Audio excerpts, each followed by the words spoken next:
Thank you for all for coming today. It really means a lot to us. Faces here that we didn't expect to see, and that's really meaningful.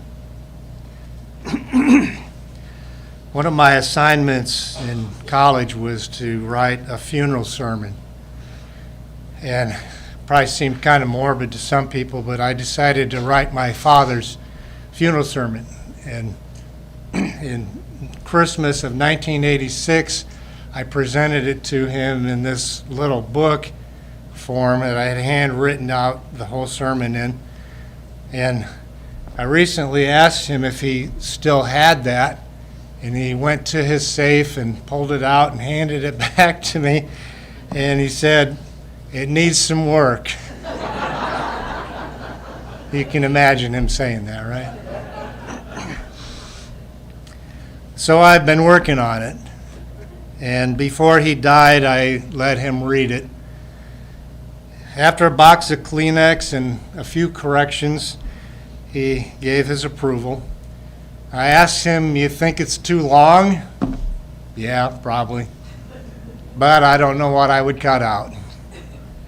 So we decided that we've got a captive audience, and we would just leave it how it was. It was fun to have him participate in his own funeral, and he did that. My father, Larry Rollin Beaverson, was a very complex man and a very simple man all at the same time. The simple part was really how he saw himself and his purpose in life. The complex part was when people tried to figure him out. And a lot of people tried unsuccessfully to do that. He was born to Rollin and Mildred on August 19th, 1938. Was raised as a farm boy in northwestern Ohio. He recently told me, "I think that one of the best things that could happen to a kid is to be raised on a farm."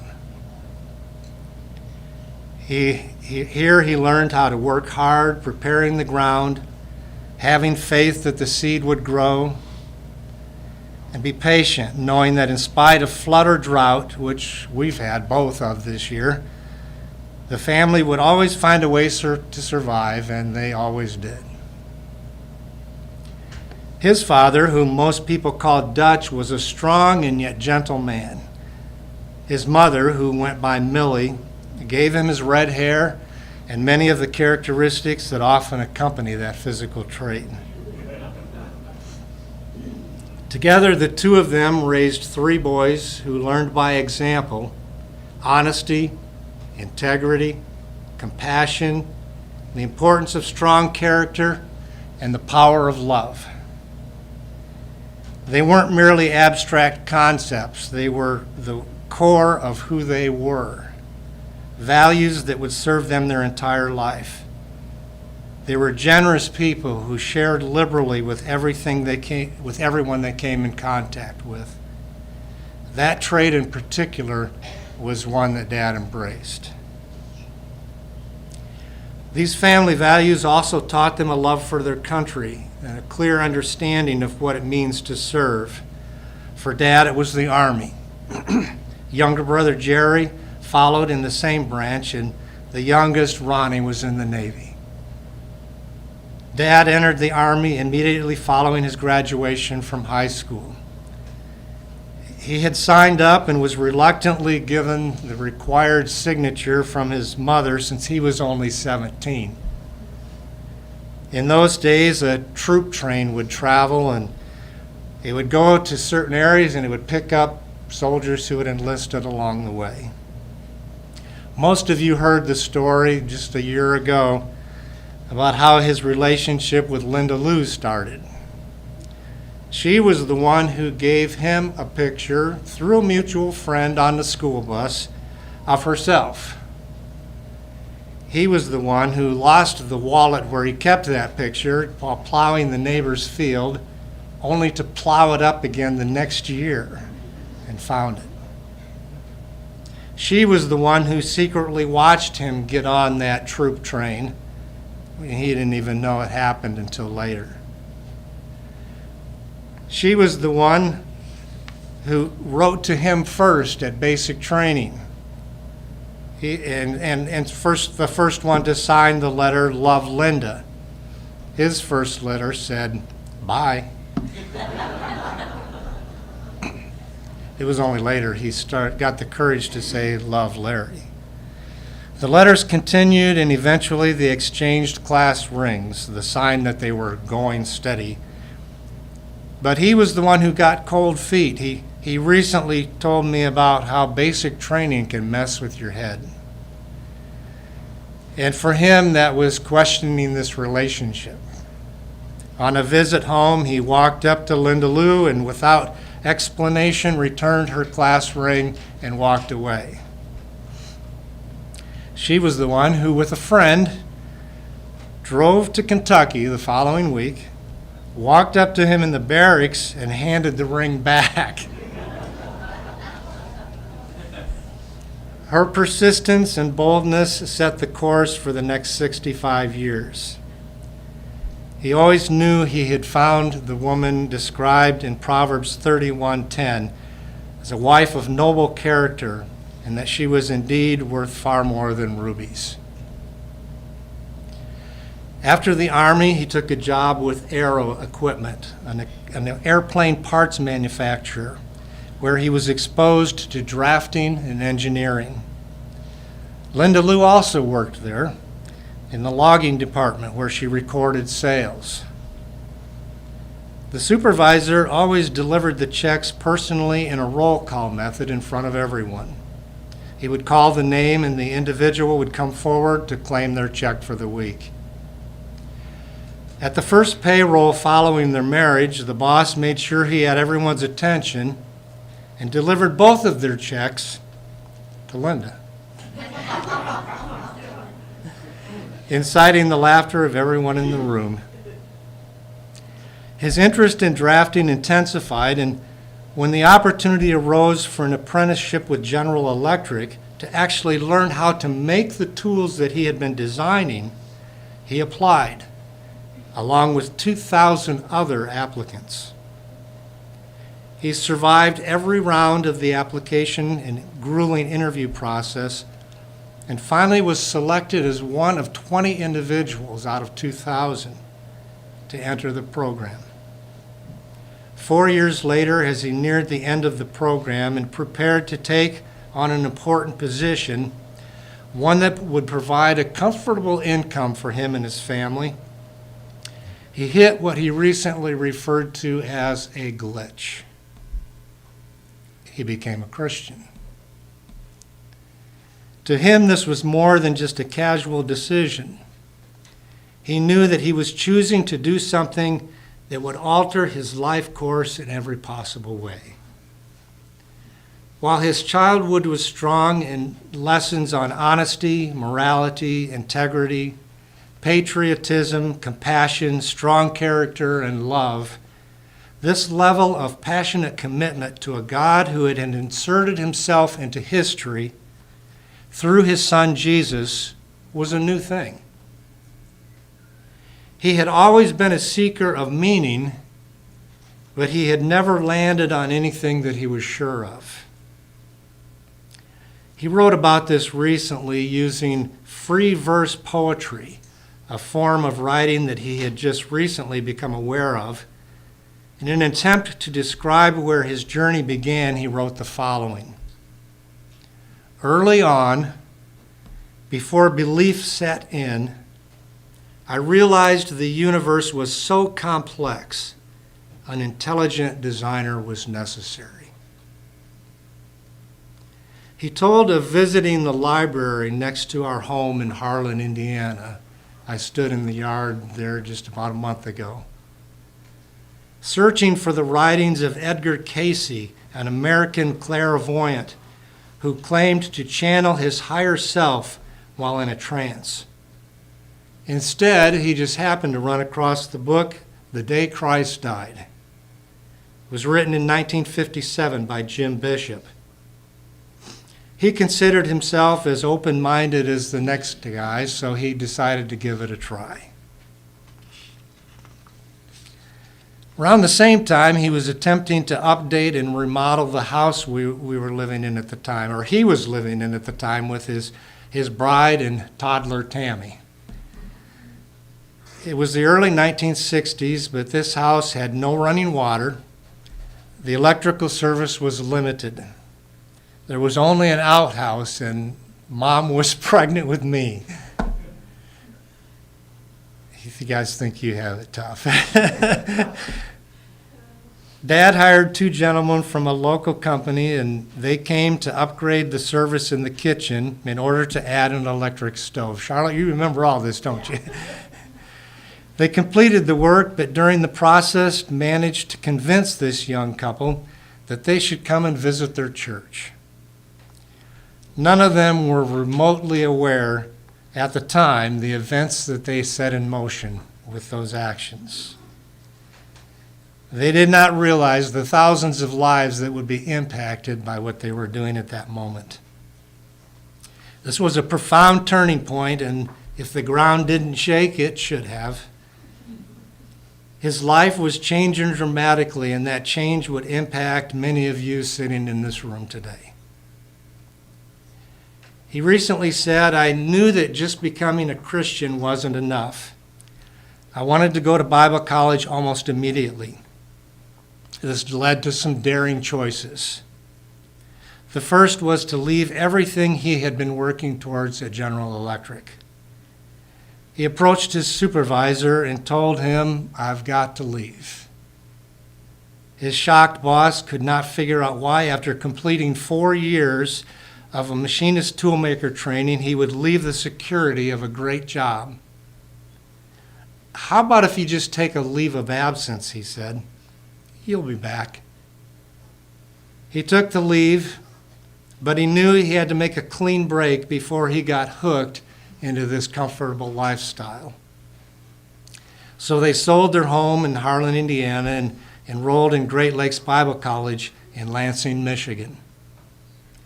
The decision seemed illogical, ill-advised to many around him, but he was convinced that this was the correct path, and he had the unwavering support of his wife.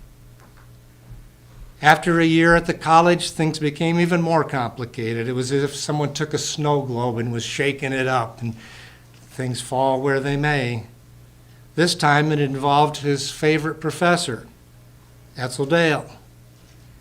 He was a good man and a great teacher, and an opinion that was not totally shared by the board of directors of the college. So when he was released from his duties there, he moved to Central Christian College of the Bible in Moberly, Missouri. Several of his students followed him, and one of those students was my dad. By this time, what's that? Yeah, and others in this room. At this time, 3 children, wife, dragged along to Moberly, Missouri, 600 miles away. It was another bold move that certainly was questioned by friends and family alike. The school was in its infancy, and there was nothing particularly attractive about the community, but for the next few years, that would be home for this now family of 5. Their home at 26 Kennedy Drive was right in the middle of the housing projects. But it was affordable. What we find recently, it was $16.29 a month was their rent in that home.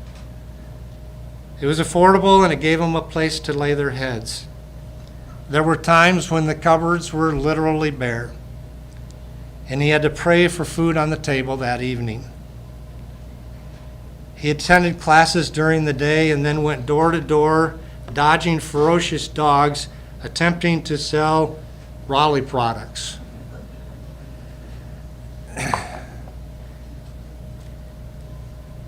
In between stops to sell the product, he would drive slowly, he told me, both to conserve gas, but also to look for pop bottles in the ditch that he could turn in for extra cash for food.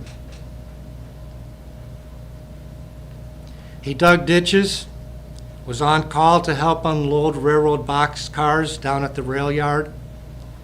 And on the weekends, he drove 45 minutes to preach at a small community church in Elmer, Missouri. Somewhere in between, he found the time to complete his homework, and in 1967, graduated from the college with a Bachelor of Arts in Bible. None of this made any sense to the outside observer, but he had made a discovery that was irresistible.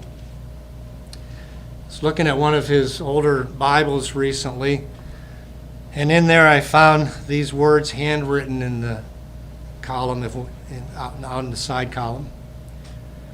Resurrection power, like no other power on earth, unique, no possible rival, operates in the midst of death, works when everything around it is dull, dead, and barren, works best in the middle of a cemetery. When you learn to live by resurrection power, you can be alive and vital when everyone else around you is dead and lifeless. To this resurrection power, he committed himself completely. W.H. Murray of the Scottish Himalayan expedition, and these were quotes I found in some of his notes, said, "The moment one definitely commits oneself, the providence moves too. All sorts of things occur to help one that would never have otherwise occurred. A whole stream of events issue from that decision, raising in one's favor all manner of unforeseen incidents and meetings and material assistance which no man would ever dream to have come his way." Notice what it said caused this to happen. The moment one definitely commits oneself. That's what causes these things to happen. There were things along the way that could have challenged his faith in this loving, caring God that he had come to know.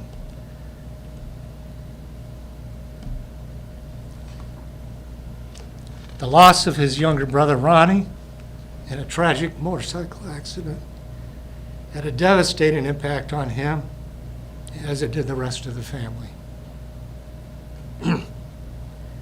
But he managed to pull through and move on. He had set his life on a course and nothing would stop him. This level of commitment showed up in every area of his life. I've always been in awe of the way he and his brother Jerry cared for their mom until the very end. For 10 long years, every other week, they would drive from northern Michigan or Kentucky to northern Ohio, where they provided the care necessary so their mother could live out her final days in the one place she knew as home. It was a remarkable commitment and an amazing example. I was frequently reminded of this level of commitment as I watched my sister Tammy for the past 2 years minister to our parents in the same way. It was this type of service that demonstrates who people really are on the inside. Dad was always challenging himself. He once owned a Christian bookstore and was a pioneer of sorts, placing wire racks of books in grocery stores all over northern Michigan. At the pinnacle, he was selling 500 books a week from those racks.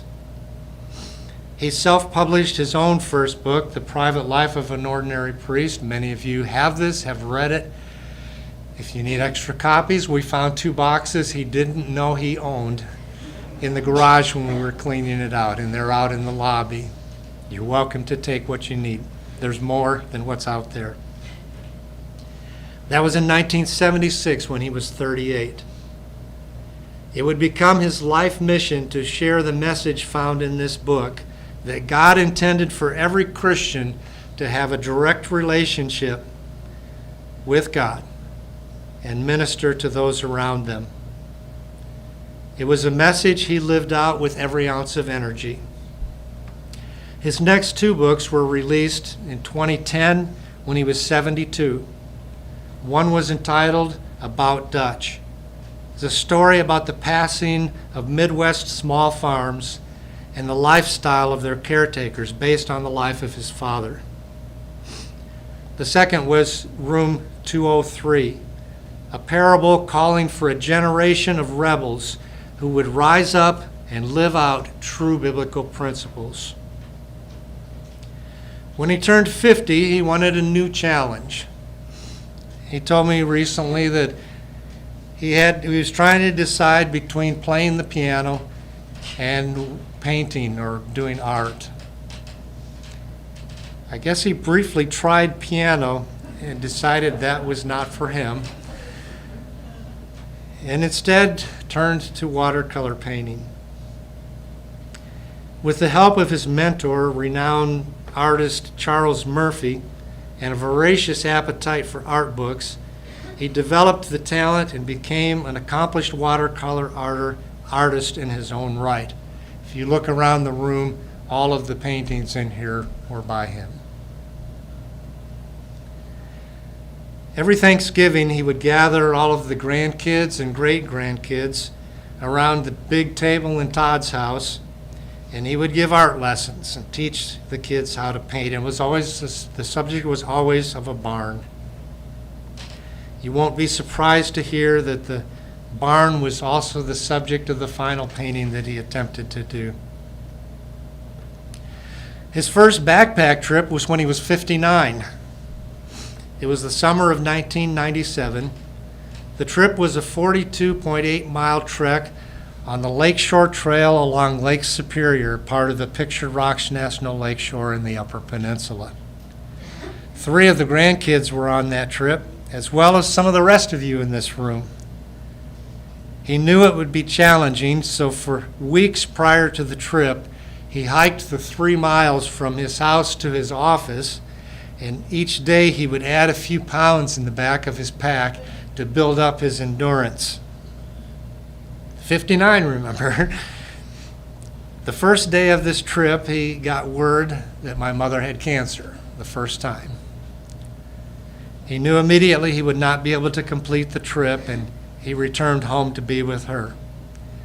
But he got enough of the process to get the backpack bug, and he went on several trips and led some himself after that. On May 30th, 1998, to celebrate his 60th birthday, he completed ground and aerial training and performed a sport static line parachute jump. The certificate is on the shelf right up here to prove that. He found it to be exhilarating. He managed a commercial building as a minority partner into his 80s. He continued to visit the gym and work out 6 days a week up until the final year when his health prevented it. The week before, he got up and Tammy's like, "What are you doing up?" "I got to do my exercises." The week before he died. For some 30 years, he traveled 45 minutes from Traverse City to Community Church of Christ in Lake City every Sunday and every Tuesday to share the message of God's love with the people of that community. Many of you are here today. He loved to travel. He and Mom took 10 trips on Windjammer cruises, which is a small cruise on a tall-masted ship where the passengers actually help sail the boat. They traveled to Jamaica 14 times, but his heart was in Thailand, where he worked with the ministry of Atapa Sin Lee 8 different times. He was passionate about this work. I'm not sure if this next quote is original or if he stole it from someone else, but said, "I want God to be glad that he gave life to someone who enjoys the gift." I think you can all testify that he enjoyed the gift. During a recent video interview, one of the last things he said with a tear in his eye was, "It's been quite an adventure." When he got the news about the extent of his cancer, it was initially pretty devastating. It seemed that death was imminent, Then, with the help of an experimental treatment and the grace of God, that time was extended. Most would say he had more time to live. But I think in some way he viewed it as a different kind of experience. I think he saw it as more time to experience the process of dying. And he embraced that opportunity. More time to reflect on life. More time to impact the lives of family and close friends. More time to get his affairs in order.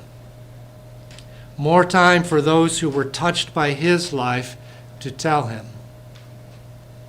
One night when he was sharing some of the meaningful letters that some of you sent to him, he said, "I wouldn't miss this for the world."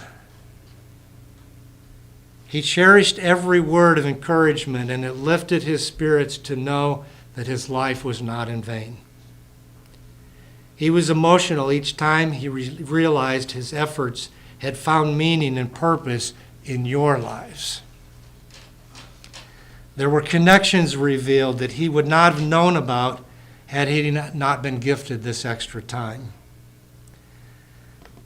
He learned about times when he had impacted someone else's life, and they in turn impacted someone else's life.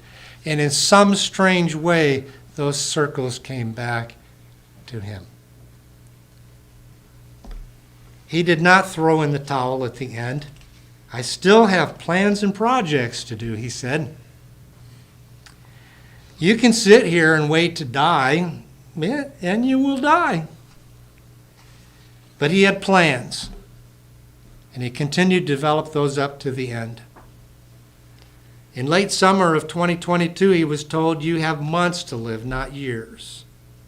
Yet here he was, buying new hearing aids, buying a new laptop so he could write his next book, and he sent Tammy to Hobby Lobby to get new paints for him so he could paint another picture. And a new bed. During this extended time, I was trying to figure out how to rewrite this little book and to boil it all down and sum up his life in a central theme. How would he describe it? I was aware that from time to time people would ask him, "What do you do?" We commonly ask that question as if what we do defines who we are. His favorite answer to that question, some of you could quote this, "I'm a gardener." People would look confused and say, "A gardener?" He just waited for a few minutes and then he'd say, "Yes, a gardener, and the world is my garden." Other times he would tell people, "Mostly I'm a freelance attitude adjuster." And this is the business card that states that, with his phone number and a cell phone number. And on the back it says, "Keep this card in case you're ever in a serious jam." Some of you took him up on that. He said, "I made many friends, lifelong friends, as a result of that."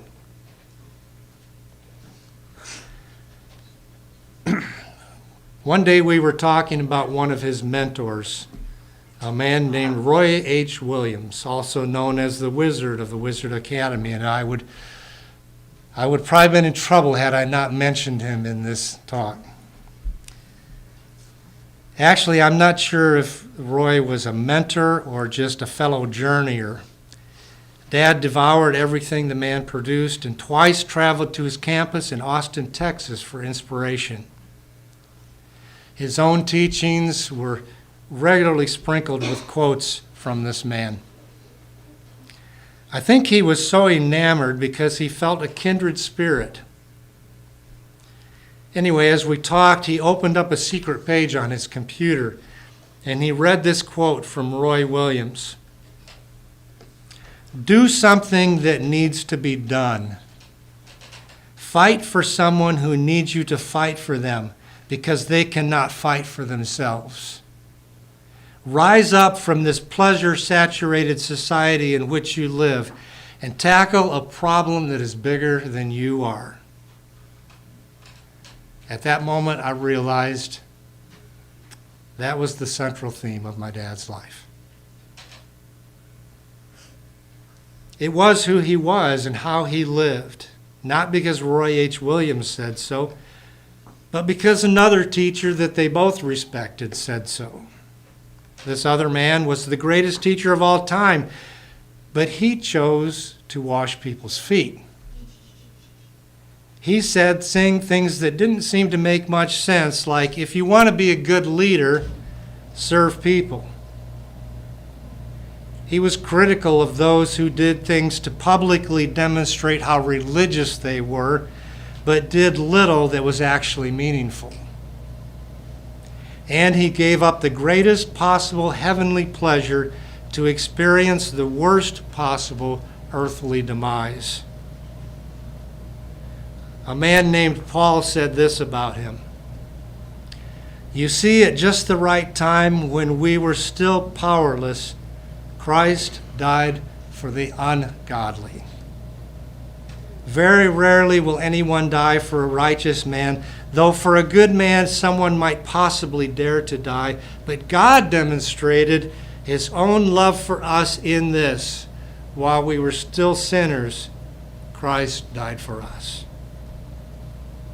This was the mentor that my dad chose to pattern his life after, and this became his central focus. Since his diagnosis, I took on the task of interviewing my father on video.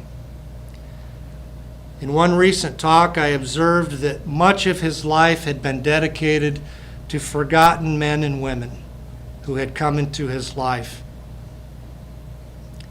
In one of his books, he wrote these words: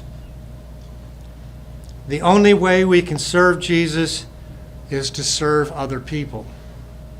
That is why we are here." He referred to the words in Matthew 25. Brandon shared some of those earlier.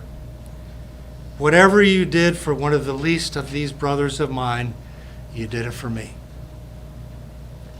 There were times he was asked if he was a pastor, and he would reply, "No, I'm only a servant." He also wrote, "Christianity is a kingdom of servants, ready to serve in any way they can. If all you can do is take a cup of cold water to a thirsty man, that is the role of a servant." He also recently said, "If you are a home for the homeless and provide help for the helpless, you are doing a good thing." He didn't just write about it and talk about it, he did it. It didn't always make sense, but this was the way he chose to live. Recently heard another author and speaker, Levi Lusko, say the following words: "It's possible to have a saved soul but a wasted life, to have been given everything and to do nothing with it. Satan wants your story to be a tale of what could have been. He wants all your potential to remain untapped and to be buried with you when you die. Next time you find yourself in a graveyard, imagine how many businesses, songs, inventions, churches, and poems are 6 feet under because they weren't created. Open your eyes. If the devil can't take you to hell, he will try to keep you from living for heaven." I think it's safe to say that Larry Beaverson understood his potential and tapped into it without reservation. He came from strong roots. He made difficult, sacrificial, and challenging life choices. He overcame adversity. He pursued adventure. But most of all, he knew what it meant to be completely and utterly committed. For him, this was a relentless commitment to serve God by serving those around him. Frequently, that meant serving the people who had been cast aside by everyone else people who were used and abused. It meant being there for people who were on the edge and didn't know where to turn or what to do next. It meant compassionately, consistently, and completely ministering to the needs of forgotten people around him. He modeled this like no one else I know. And because of this, he earned the right to challenge each of us to do the same. Some of you he challenged through his books.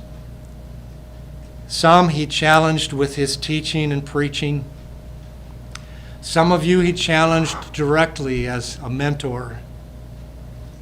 Some of you he challenged while he was ministering to your needs. Needs that no one else took the time to meet. But all of you should be challenged by his example. His race is completed, but he would like to challenge you one more time in this video that we're going to play next.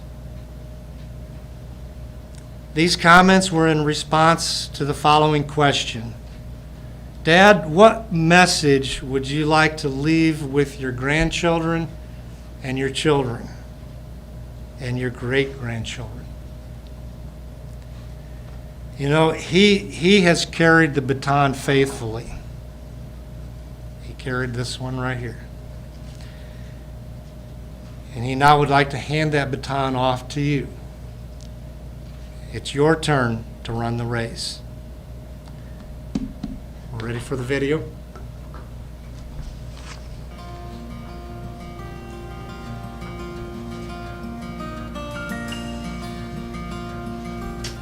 Forgotten people.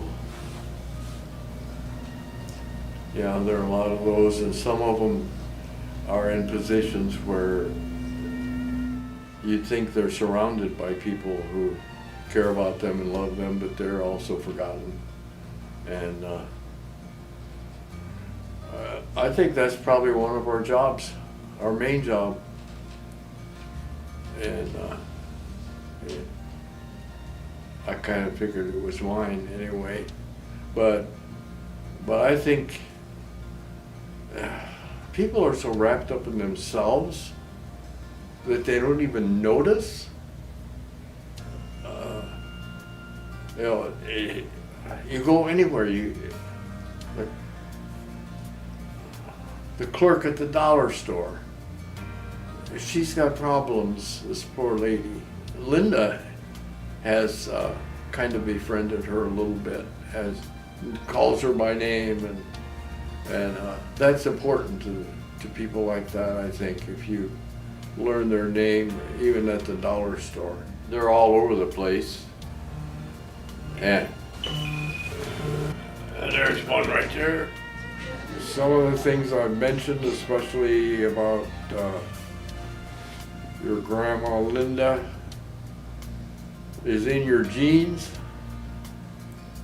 and you better recognize that before it's too late, because you have the ability to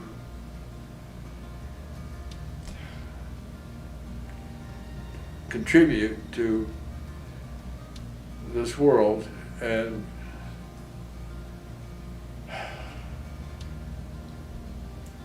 keep people from going over the cliff. It just seems to me like the thing to do. I don't know. I don't know why more people don't do it, because they're so involved in their own personal lives, I guess. And so they have forgotten the forgotten people. They pass them every day, but they don't do anything about it. A lot of people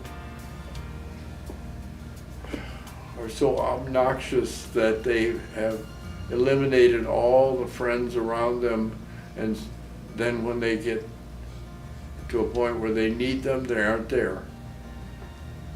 That's the slot you have to fill. It's not easy, but you have to do it. You have to not be so involved in yourself. Now, I like sports, but don't get so involved in all that stuff that you forget why you're here.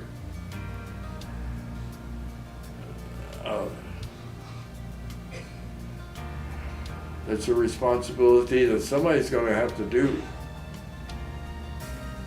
And but if everyone of just our descendants did one little thing like that, that gets attention.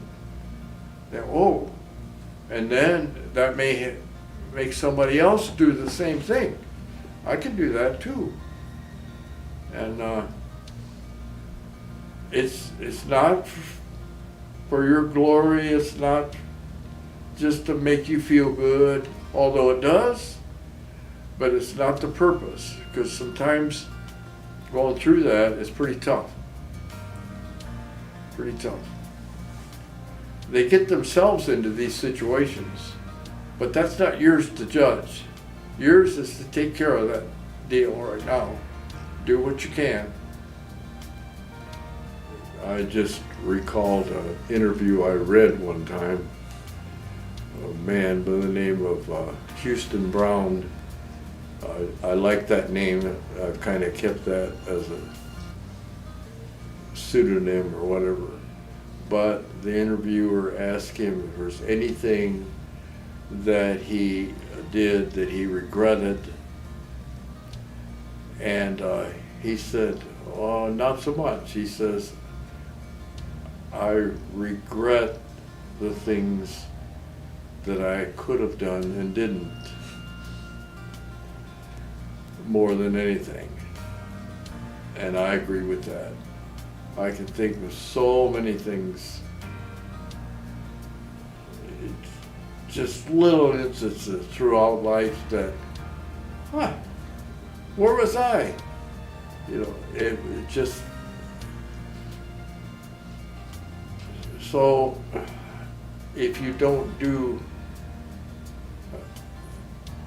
what you're supposed to do in that situation, you'll know it probably, and you'll probably regret that you didn't do anything about it.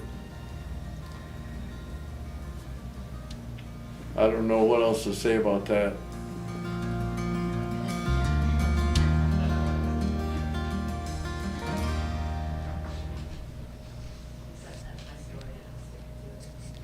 The proverbial baton has been passed, and it's ours to pick up and carry from this point on.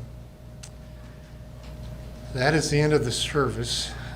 You will be dismissed, and there will be military honors, and I believe one of the representatives will come. There's going to be some food at the house afterwards, and we didn't print up anything with an address or anything like that.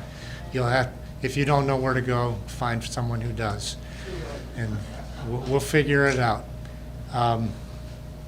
What else do I need? Thank you for coming. We appreciate it so very much. And Chris, could you help me with one other thing? Where's Chris?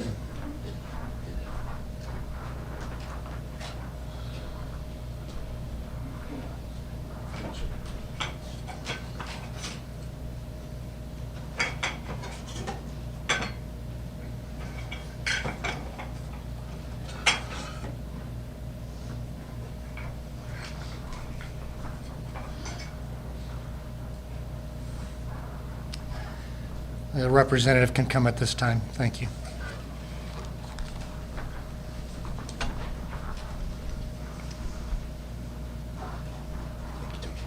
Thank you, Tony. Thank you, Larry.